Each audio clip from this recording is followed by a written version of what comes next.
Donald Trump says she's nasty, but I can be nastier than she can ever be. That is not a Two Live Crew album title. That is what she actually said. Is that a preview of what's to come at the next debate? Republican Congressman Ryan Zinke of Montana joins us. Neera Tanden, president and CEO of the Center for American Progress, also part of Clinton's transition team.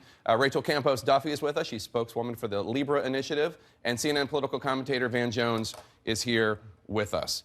Okay, so, Congressman, I don't think she's loyal to Bill, if you want to know the truth, is what Donald Trump said yesterday.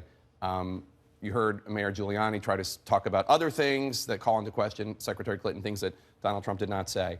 Is this a good path for your nominee to get to the White House? You know, I think what we need to focus on what counts.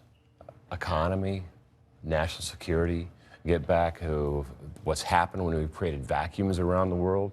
Economy, when you look at, in my lifetime, there's been two presidents that have had it right as far as taxes goes.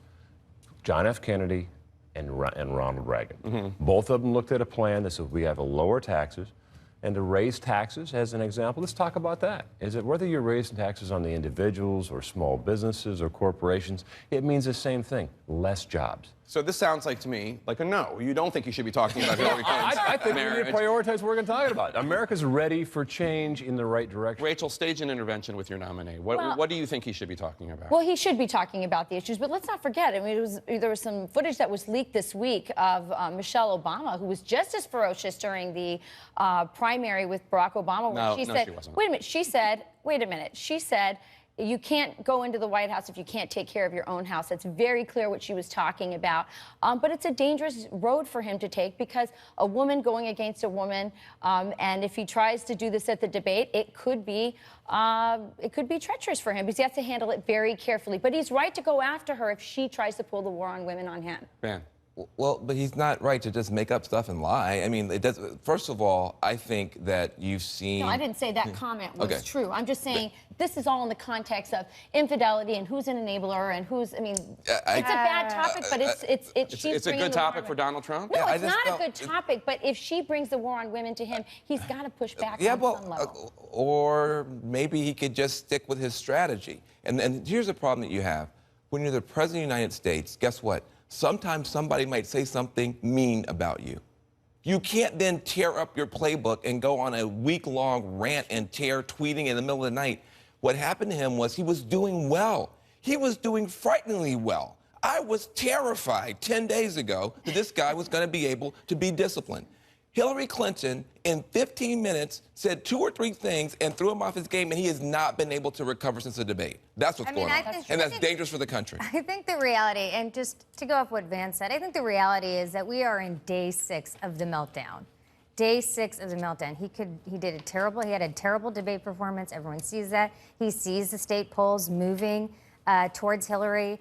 11 state polls were out this week. She's beating him in every single one. He can't take that. And so this is the latest meltdown. And I think if you want to have someone be commander-in-chief, we are seeing in real time that Donald Trump is not capable of dealing with the stress of being president because he's showing us in real time that he lashes out, he attacks people, he says crazy things, attacking her in her marriage when he has a history of, he's on his 3rd marriage, he's had affairs. These are terrible things. No one should talk about that. His point about the marriage, and I'm not disagreeing that he needs to get back to the topic, but his point about the marriage is not whether Bill had an infidelity or not. His point goes back to her role in it. And let's be honest, she had on her, she had on her website, all women who were raped need to be believed, and that mysteriously was removed from her website this summer. That's not her point. The point he made yesterday was a wild and baseless allegation that Hillary Clinton has not been faithful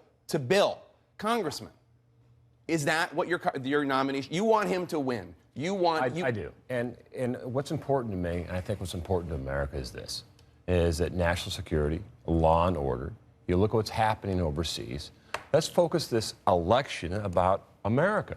And all Americans is. Why are you talking to me? Talk to your nominee. I'm talking. You're in the Clinton transition team, right? We had a great debate on those issues, and he performed. No, wait a minute. It's my turn. Right. Now you're in the Clinton team for the transition. All right.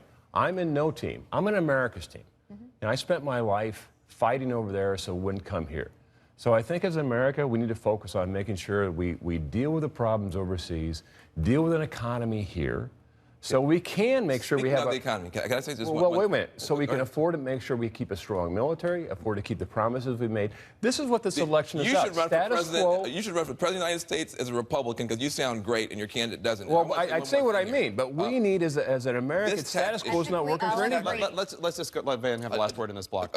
Okay, so on the tax issue, part of the thing that makes no sense about what in the last block, this was his personal income tax. Absolutely. Hillary Clinton decided on her personal income tax not to take every deferment. Apparently, Donald Trump decided to lose $1 billion and then wind up as a winner on his tax forms. Listen, that makes Americans upset because no matter what ordinary Americans do, they can't seem to win. And no matter what this guy does, he can't seem to lose because he's obeying rules he helped to write.